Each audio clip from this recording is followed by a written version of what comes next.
This is Patrick Lingle, and welcome to Living Between the Sundays, where we discuss ways to live out your faith in between the Sundays. Makes sense to me. Our scripture verse today is, "As iron sharpens iron, so one man sharpens another," from Proverbs 27:17.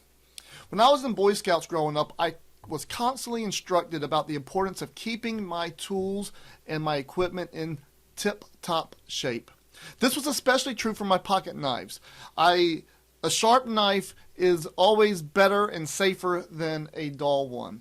So you had to work harder to cut with a dull knife than you did with a sharper knife, which in turn made them a lot safer because you did not have to use as much force to cut something. Matter of fact, I have multiple scars on my hands and my face where I cut myself dealing with with dull knives. So one way that I used to keep my knives sharp was by using a honing stone, or sometimes called a whetstone. This was a stone that you would put oil or water on, and you would use your knife to sharpen it, to sharpen your knife. And this was an important tool to have to keep your equipment sharp. And I remember spending hours honing the blades on my knives just to keep it sharp, because it was important to me to have a sharp knife.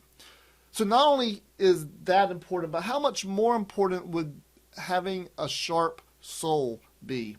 Our verse today tells us that the using other godly men and women in our own spiritual formation is very important and very significant. Developing accountability partners and helps keep you strong in your daily walk.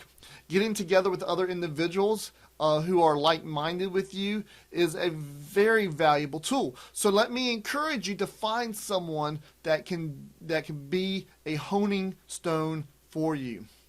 I remember hearing a story one time by the late Senator John McCain recounting his experience as a POW during Vietnam. And they were beaten badly and abused badly. But he told the story about one day as they were tied with their elbows back together behind them in pain. He had a guard come by to loosen his straps some, just to give him a little bit more room. And he remembered that, and he didn't know why the guard did that, and later left. But one day they were given a few minutes to get together, because they were always kept in isolation, to get together for Christmas, to celebrate Christmas for a few minutes. And he told the story about that guard coming over to him without saying anything, simply with his foot drawing a cross. Gave John McCain a minute to look at it, and then the guard erased the cross.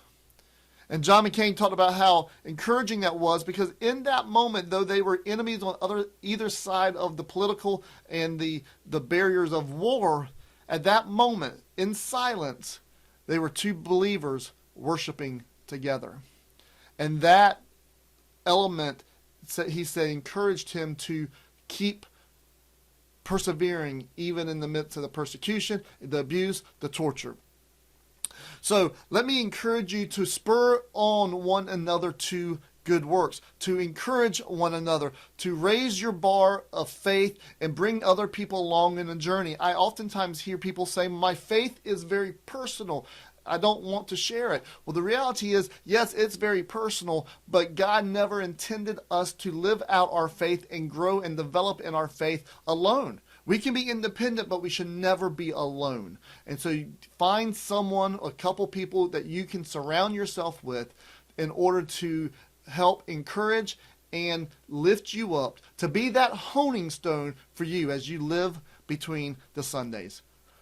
I hope you make today the best day of the rest of your life, at least the first day of the rest of your life, and may God bless you and keep you until we see you again. Take care.